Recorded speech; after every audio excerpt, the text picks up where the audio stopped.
It had been cut from its roots, dry, silent, incapable of growth. But when morning came, Aaron's staff was no longer only wood. It was alive. Korach was gone. But suspicion remained. Some still wondered whether Aaron had truly been chosen or whether power had simply protected itself. HaShem did not ask for another debate. Each ancestral house would bring one staff. 12 leaders would submit to one test they could not control. No one would win through charisma. No one could persuade the crowd. Every claim to leadership was reduced to a name carved into silent wood.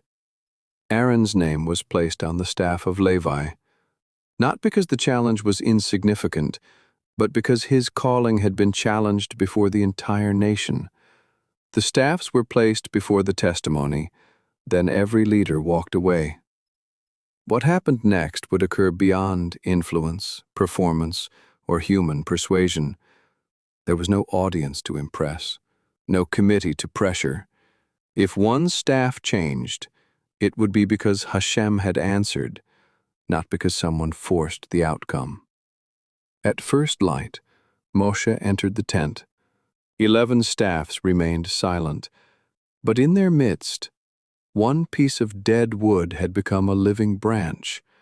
The staff had not merely grown one leaf, it carried shoots, blossoms, and almonds, every stage of life visible by morning on wood without roots. The other staffs were not inferior objects, they simply remained what they had been.